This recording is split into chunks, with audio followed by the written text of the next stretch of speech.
nitwitaho uzapfa, ubutunzi dushaka buzashira, ariko hari icy'ingenzi ukwiriye kwitaho. Ubu tuvugana Yesu ari guca imanza z'abatuye ku isi, kandi nawe rwawe rwagerwaho. Kubw'ibyo umvira ijambo. Inama y'agakiza. Agahinda kabaye kenshi mu ijuru bamaze kumenya ko umuntu yacumuye, kandi ku isi Imana yari yaremye izuzuramo abantu bapfa baciriweho iteka ryo kubabara, kurwara no gupfa, kandi ko nta buryo bwo gukira k'uwacumuye. Umuryango wose wa Adamu wagombaga gupfa. Ndeba Yesu w'igikundiro, mbona mu maso ye hagaragaza impuhwe n'agahinda. Bidatinze mbona yegera umucyo arabagirana cyane ugose se. Marayika umperekeje arambwira ati, buriya arajya inama na se biherereye. Abamarayika bari bafite agahinda igihe Yesu yari yihereranye na se. Gatatu akingirizwa n'umucyo w'ubwiza wagotaga se, maze ubwa gatatu ava kuri we aragaragara. Igihe arasohotse avuye kuri se, mu maso hari amahoro, ari nta magorwa no gushidikanya biharangwa, hamurika ineza n'ubwiza bitavugwa. Noneho amenyesha ingabo zo mu ijuru yuko abantu bazimiye baciriwe icyanzu cyo gukira.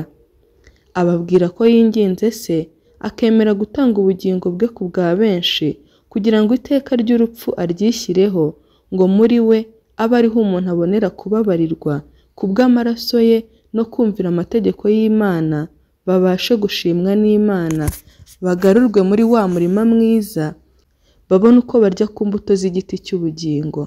Mbere abamarayika ntibarakishima, kuko umuyobozi wabo atagize icyo abakinga, ahubwo yabahishuriye inama y'agakiza. Yesu ababwira ko azakingira umuntu umujinya wa se, azihanganira ubugome bw'abantu ndetse agashinyagurirwa, kuko abazamwakira nk'umwana w'Imana ari bake. Ahubwo hafi ya bose bazamwanga bamwigurutse. Ngo azasiga ubwiza bwe bwose mu ijuru, ngo aboneke mu isi ari umuntu. Azicisha bugufi nk'umuntu woroheje, azageragezwa nk'umuntu, kugira ngo abone uko atabara abageragezwa. Kandi amaze gusohoza umurimo we, azashyirwe mu maboko y'abantu. Nuko azapfa urupfu rubi kuruta izindi zose, amanikwe hagati y'isi n'ijuru nk'umunyabyaha mubi. Azamara umwanya munini afite umubabaro mwinshi uteye ubwoba, ndetse abamarayika ntibashoboraga kuwureba, ahubwo bazikingiriza mu maso yabo be kuwubona.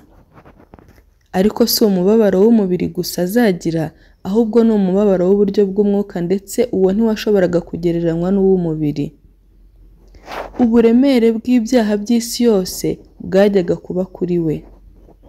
Atekerereza abamarayika ko azapfa akazuka ku munsi wa gatatu, akajya mu ijuru kuri se, kugira ngo asabire umuntu ucumura amurenganure.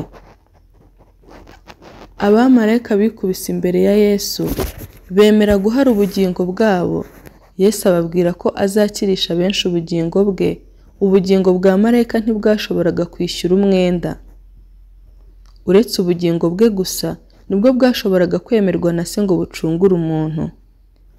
Yesu ababwira kandi yuko bazagira umugabane bakora, ko bazajya babana bakamwongerera intege mu bihe bitari bimwe, ngo aziyendere kamere y'umuntu waguye y'icyaha, ndetse ngo imbaraga ze ntizizahwana n'izabo. Abamarayika bazaba abagabo bo guhamya ibyo kwicisha bugufi kwe n'iby'imibabaro ye. Bazareba imibabaro ye n'urwango abantu bamufitiye, ari byo bizatuma bagira umubabaro mwinshi. Kubw'urukundo bamufitiye, bazashaka kumutabara no kumukura mu maboko y'abashaka kumwica. Ariko ntiyashoboraga kugira icyo bakora, icyo kumurengera, ahubwo bazagira ibyo bakora byerekeye ku kuzuka kwe. Inama y'agakiza yaranoganijwe, kandi se yari yayemeye. Yesu yahumurije abamarayika afite akababyi, abamenyesha yuko abazarokora bazabana nawe. Kubw'urupfu rwe ngo azacungure benshi, kandi ngo arimbure ufite ububasha bw'urupfu. Haleluya, tunezerwe twaracunguwe. Yesu yagiriwe ibyo nari kugirirwa, kugira ngo nzagirirwe ibyo yari kugirirwa. Kuko Imana yakunze abari mu isi cyane, byatumye itanga umwana wayo w'ikinege, kugira ngo umwizera wese atarimbuka ahubwo ahabwe ubugingo buhoraho. Amen.